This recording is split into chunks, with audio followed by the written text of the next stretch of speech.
Malheur aux Arabes du danger qui s'approche d'eux. Une percée vient d'être faite dans le mur de Yadjouj et Madjouj, aussi grande que ça. Prophète Mohammed, paix et bénédiction d'Allah sur lui.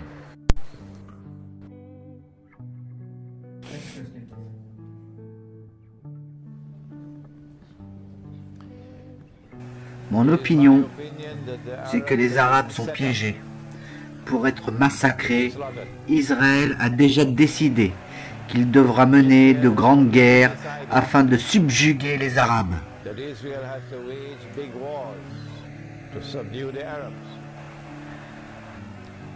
Et ces guerres pourraient inclure l'arme biologique, car le prophète, la prière et la paix d'Allah soient sur lui, a prophétisé que les Arabes seront éliminés par des pestes. La grippe porcine. La grippe porcine, c'est un avant-goût de ce qui nous attend. Le coronavirus inquiète de plus en plus. Détecté dans le monde depuis seulement l'an dernier, il provoque une grave infection respiratoire. Différent du SRAS, cependant, il entraîne aussi une insuffisance rénale rapide. Ce coronavirus a déjà tué 18 personnes dans le monde et affecte 33 autres patients. En France, un malade est déclaré et 3 cas sont suspects. Les autorités sont sur le qui-vive. Je souhaite souligner la totale mobilisation des services de l'État afin de prendre en charge cette situation de façon optimale, en collaboration étroite, je le répète, avec les autorités sanitaires internationales. Le malade français avait séjourné début avril aux Émirats arabes unis. Le coronavirus a également frappé en Arabie saoudite, en Jordanie, au Royaume-Uni et en Allemagne. L'OMS n'a pas encore assez d'informations pour définir le mode de transmission.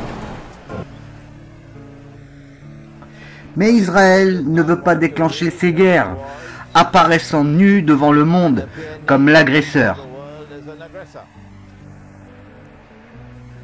Car ils veulent que paix judaïque ait un beau visage.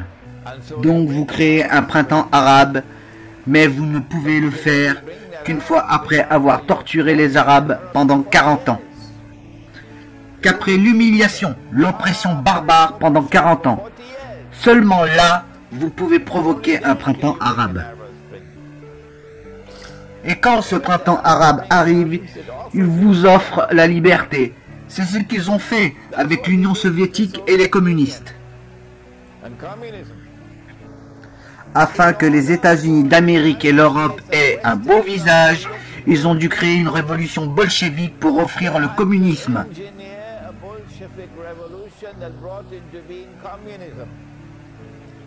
Tout ça pour ensuite diaboliser le communisme, le qualifier de prison où les gens n'ont aucune liberté. Et ils ont dû faire cela afin de donner du contraste. Nous sommes le monde libre. Quelle foutaise!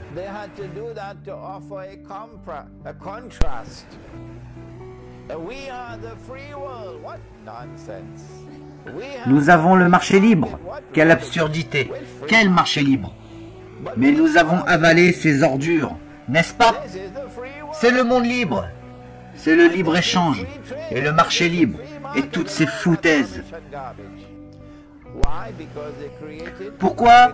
Parce qu'ils ont créé le communisme pour l'utiliser comme un épouvantail. Et une fois qu'il a rempli son but, ils ont détruit le communisme.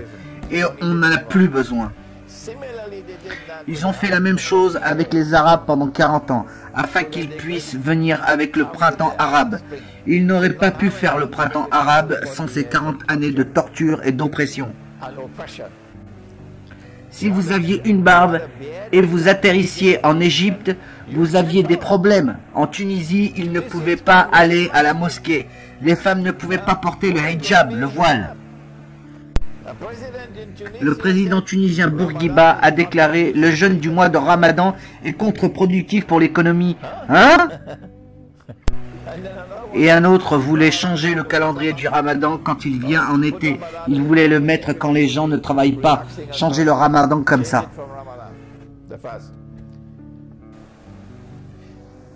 Le printemps arabe est censé apporter des élections, la démocratie, la soi-disant liberté. Et dans ces élections, vous pouvez prévoir les yeux fermés, si vous comprenez l'eschatologie islamique, que les partis politiques islamiques doivent l'emporter, avoir voix au chapitre. Comment je le sais? Ça fait des mois que je l'ai dit. Je n'ai pas un ange qui me chuchote à l'oreille, je n'ai pas de djinns. Tous les djinns sont à Washington. Je ne suis pas un prophète. Alors comment je savais que les partis islamiques étaient censés gagner? C'est grâce à l'eschatologie islamique. Abruti. Pourquoi vous ne l'étudiez pas? Mais vous ne pouvez pas l'étudier sans utiliser cette méthodologie.